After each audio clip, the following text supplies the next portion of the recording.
नमस्कार, मी Tanvi tasty food and क्रिएटिव्हिटीमध्ये आपले स्वागत आहे. सध्या जगभर कोरोनाने थैमान घातलेले आहे आणि या कोरोनापासून संरक्षण मिळवण्यासाठी आपण एक घरगुती प्रकारचा काढा बनवणार आहे. चला तर मग बघू आपण हा काढा कसा बनवायचा.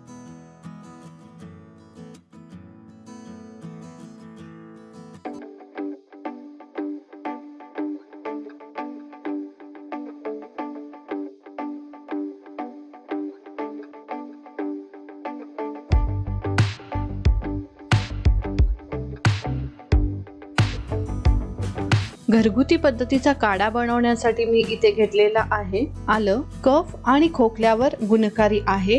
तसेच आल्यामुळे पचनक्रिया सुधारते. श्वसनाच्या विकारावर आलं फायदेशीर आहे. आल्यानंतर आपण घेतोय गवती चहा. गवती चहामध्ये अँटी फंगल आणि अँटीबॅक्टेरियल गुण असतात, ज्याच्यामुळे कफ, सर्दी, ताप यांच्यापासून आपली सुटका होते.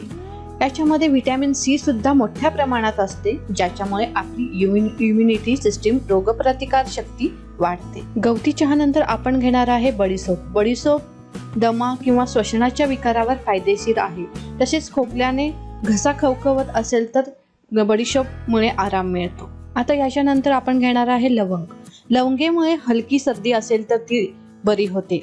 लवंग जंतुनाशक आहे, त्यामुळे आपल्या तोंडातील बॅक्टेरियाचा नाश करते. तसेच रोगप्रतिकार शक्तीही वाढते.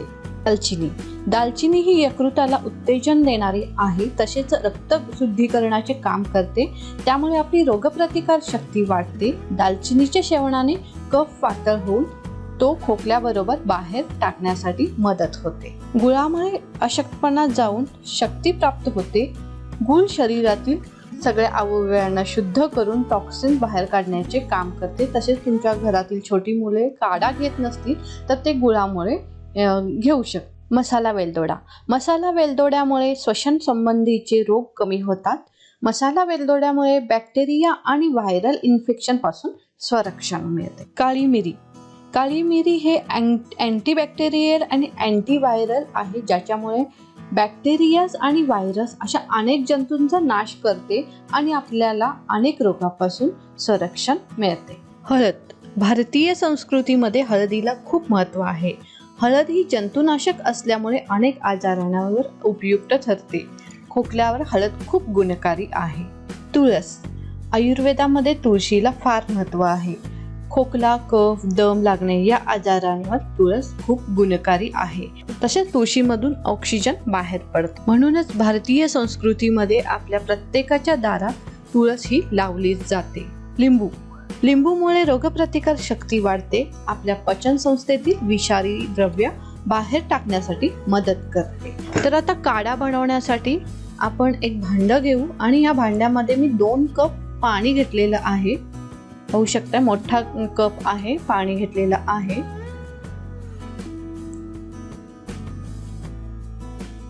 आता आपण जे ड्राय मसाले आहेत ते कुटून घेऊ, ज्याच्यामध्ये दालचिनी, लवंग, मोठा वेलदोडा, काळी मिरी हे सगळं आपण कुटून घेऊ.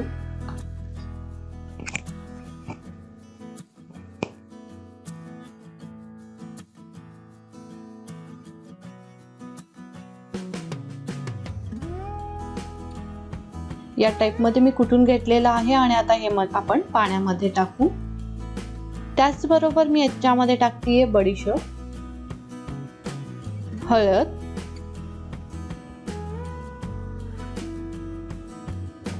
आता आपण आलं थोडंसं कुटून घेऊ.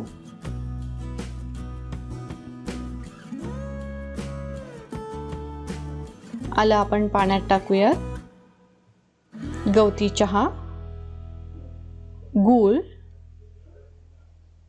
तुळस आणि लिंबाचा एक छोटा तुकडा, ज्याच्यामुळे लिंबू जास्त टाकला तर कडवट बनू शकतो, म्हणून आपण एक चतकोर तुकडा इथे लिंबाचा टाकलेला आहे. काढा कडवट होऊ शकतो म्हणून आपण लिंबू जास्त नाही टाकणार आहे. आणि आता आपण गॅस ऑन करून हा काढा शिजायला ठेवू. आपण पहिला हाय फ्लेमवर पूर्ण काढा उकळून घेऊया. काढ्यातला आपला उकळलेला आहे. आता आपण फ्लेम लो करूया आणि हा काढा आता आपण 2 कपाचं पाणी 1 कप होईपर्यंत पूर्ण आटून घेणार आहे.